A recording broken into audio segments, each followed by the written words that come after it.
It's time for Seen and Unseen, where we reveal the stories behind the headlines. And for that, we turn to none other than Fox News contributor Raymond Arroyo. Raymond. Hey, Kayleigh. Well, I sat this week with Academy Award winner Mel Gibson, who's an LA resident. He actually shared these comments on my Arroyo Grande podcast. And though he left the broadsword at home, he probably did that because he didn't mince words. Gavin Newsom and Karen Bass have already proven their incompetence and poor leadership during the Los Angeles wildfires. Now, as we experience rampant lawlessness and civil unrest, it's never been more clear California's in a state of turmoil. And I ask my fellow Angelenos, why are Gavin Newsom and Karen Bass still in office? How much more of their destructive decision-making masquerading as leadership are we going to tolerate? It's time to take back our community and our state and put the power and the privilege in the hands of competent leaders whose goals are to protect us and the way of life this nation was founded upon and promises to offer. That's all. Raymond, I can almost hear him shouting freedom, like from Braveheart, right?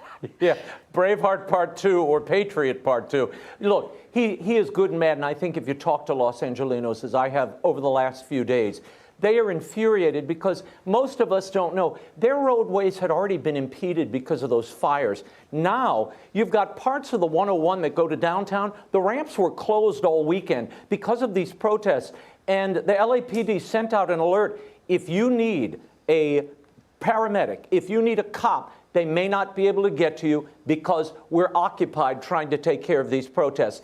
This is a dereliction of duty by Karen Bass and Newsom. I mean, Newsom's out there saying that Donald Trump, I'll quote, is an authoritarian, a threat to democracy. No, lawlessness and anarchy that you're fueling, that is a threat to democracy. That is indeed the ultimate undermining of democracy when you can't protect your people. And, you know, Kayleigh, these protests in LA are now targeting specific businesses and the country as a whole. I want to remind us all the reason why we're here.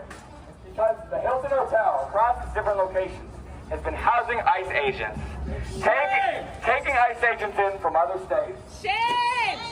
Shame! To signal our hatred of the American imperialism, the government that is simultaneously deporting immigrants, smashing the protests, and genociding the people of Gaza. This is ridiculous. I mean, then they went on to burn the flag, of course. Right. American imperialism and ICE is the bad guy. And oh, wait, Raymond, these are peaceful protests despite all the burning.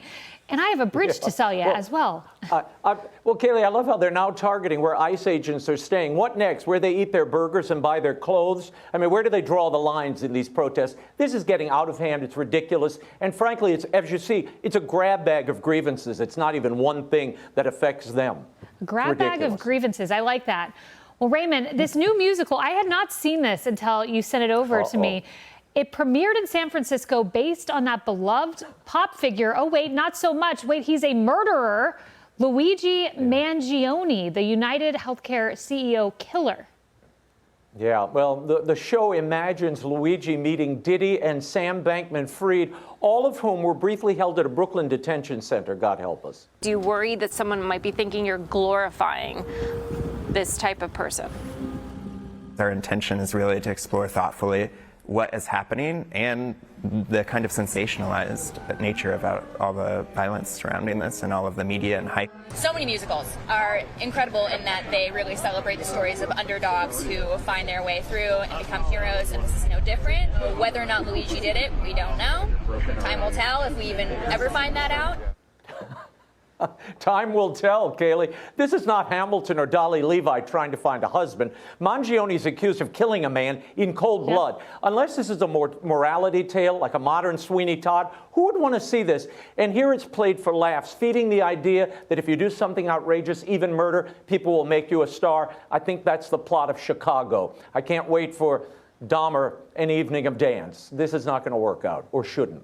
Underdogs who find their way was the quote. No, that man is accused of killing a father who had two sons. Raymond Arroyo, thank you very much. Thank you. Hey, Sean Hannity here. Hey, click here to subscribe to Fox News YouTube page and catch our hottest interviews and most compelling analysis. You will not get it anywhere else.